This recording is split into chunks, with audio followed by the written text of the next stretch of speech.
ఆంధ్రప్రదేశ్ రాష్ట్ర దస్తావేజు లేఖరుల సంక్షేమ సంఘం పిలుపు మేరకు రాష్ట్ర వ్యాప్తంగా అన్ని జిల్లా కలెక్టర్ కార్యాలయాల ఎదుట దస్తావేజు లేఖరుల జీవనోపాధిని కాపాడాలని, ప్రజల ఆస్తులకు భద్రత కల్పించాలని, రిజిస్ట్రేషన్ స్టాంపుల శాఖ ప్రైవేటీకరణ ఉపసంహరించుకోవాలని, రిజిస్ట్రేషన్ సేవా కేంద్రాల ఏర్పాటు ఉపసంహరించుకోవాలని డిమాండ్ చేస్తూ ధర్నా కార్యక్రమాన్ని చేపట్టడం జరిగింది. అందులో భాగంగా కడప కలెక్టరేట్ వద్ద జిల్లా వ్యాప్తంగా వచ్చినటువంటి దస్తావేజు లేఖరులతో ధర్నా కార్యక్రమం నిర్వహించుకోవడం జరుగుతూ ఉంది.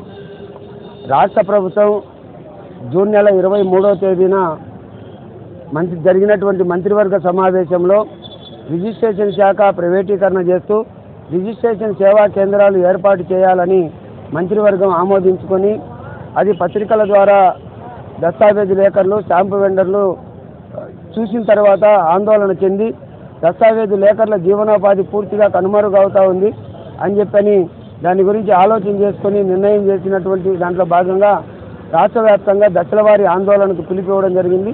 ఆ ఆందోళన కార్యక్రమాల్లో భాగంగా ఇవాళ ధర్నా చేస్తూ ఉన్నాం. రాష్ట్ర ప్రభుత్వం రిజిస్ట్రేషన్ శాఖను ప్రైవేటీకరణ చేయడం అనేదే ఒక దుర్మార్గకరమైనటువంటి విధానం. రిజిస్ట్రేషన్ శాఖలో దాదాపుగా 150,000 మంది నిరుద్యోగులు, ఇంటర్మీడియట్ చదివిన వాళ్ళు, డిగ్రీ చదివిన వాళ్ళు, ఎంఏ చదివిన వాళ్ళు, బీటెక్ చేసిన వాళ్ళు, ఎంటెక్ చేసినటువంటి నిరుద్యోగులందరూ ఏ ఉద్యోగం రాక, ఎక్కడ ఉపాధి లేక చివరకు రిజిస్ట్రేషన్ శాఖ పైన దస్తావేజులు రాసుకుంటూ జీవించేటువంటి పరిస్థితి ఇవాళ రాష్ట్ర వ్యాప్తంగా కొనసాగుతూ ఉంది. చంద్రబాబు నాయుడు గతంలోనే రిజిస్ట్రేషన్ శాఖ పైన ఓ శీతకన్ను వేసినటువంటి పరిస్థితి. 1995లోనే రిజిస్ట్రేషన్ శాఖ ప్రైవేటీకరణ చేస్తూ ఫార్మాట్ సిస్టాన్ని తీసుకురావడం జరిగింది. దాన్ని దస్తావేజు లేఖరుల సంఘం వ్యతిరేకించి పోరాటం చేసి దాన్ని విజయం సాధించుకోవడం జరిగింది.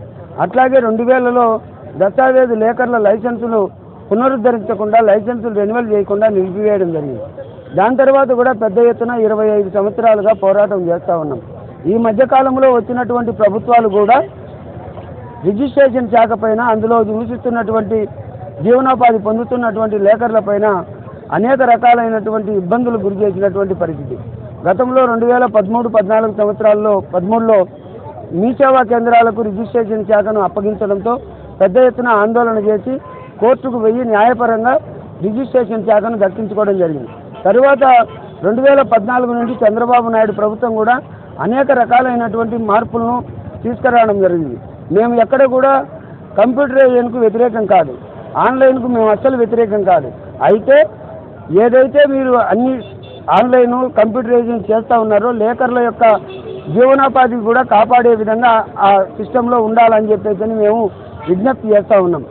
ఇప్పుడు మీరు రిజిస్ట్రేషన్ శాఖ కేంద్రాలన్నింటినీ ఏర్పాటు చేసి మీరే దస్తావేజులు ప్రింట్ చేసి మీరే చలానాలు కట్టుకొని రిజిస్ట్రేషన్ శాఖకు చెల్లించేటువంటి స్టాంపు డ్యూటీ ఫీజులకు పోను అదనంగా ప్రైవేట్ వాడికి ప్రతి దస్తావేజుకు 2,000 రూపాయలు చెల్లించాలని ప్రభుత్వం నిర్ణయం చేయడం ఇది దోపిడీ కాదా అని చెప్పేసి మేము అడుగుతా ఉన్నాం.